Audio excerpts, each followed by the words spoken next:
को देख लीजिए dirbs.pta.gov.pk। इस लिंक पे चले जाइए, ये लिंक आपको नीचे डिस्क्रिप्शन में भी मौजूद है, वहाँ से भी आप ले सकते हैं। वहाँ से क्लिक कीजिए, इस लिंक पर आ जाइए और यहाँ पर आने के बाद आपने क्या करना है, यहाँ पर आपने IMEI नंबर जो है यहाँ पर आपने इंटर करना है। IMEI नंबर कैसे हासिल करेंगे, ये ऊपर मेंशन है कि *#06# आप अपने डायलर में जाके टाइप कीजिए।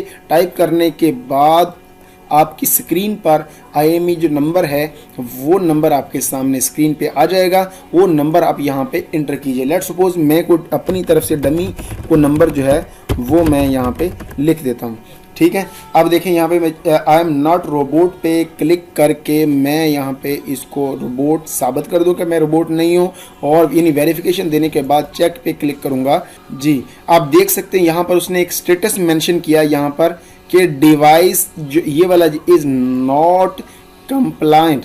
इसका मतलब ये है कि ये जो डिवाइस है ये हमारे साथ रजिस्टर्ड नहीं है।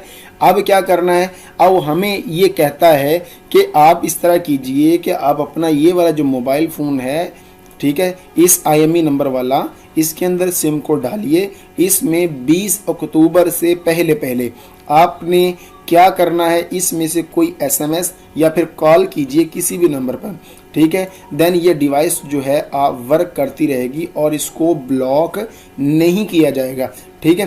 तो ये इस मैसेज का मतलब है। अगर आप मज़ीद यानी इस तरह के जो SMS मैसेजेस वगैरह जो PTA यहाँ पर शो करता है उनको देखना चाहते हैं तो यहाँ पर क्लिक करके उनको देख सकते हैं, ठीक है। मैं इसको क्लिक करके यहाँ पे ओपन करता हूँ कि ये मैसेजेस क्या क्या शो करता है। अब देखिए यहाँ पर ये सारे उसने मैसेजेस बता दिए हैं कि अगर IMEI कंप्लाइंट का मैसेज आए तो इसका मतलब क्या है, ठीक है। इसका मतलब ये है कि ये वाली जो डिवाइस है PTA के साथ यानी रजिस्टर्ड है, इसमें आपको कोई प्रॉब्लम नहीं होगी, आप अपनी सर्विसेज को इस्तेमाल कर सकते हैं, ठीक है। और उसके बाद यहाँ पे देखिए कि डिवाइस जो है अगर यहाँ पर वैलिड बताता है तो इसका मतलब क्या है कि ये आपकी जो डिवाइस है GSMA से अप्रूव्ड है लेकिन PTA से अप्रूव्ड नहीं है।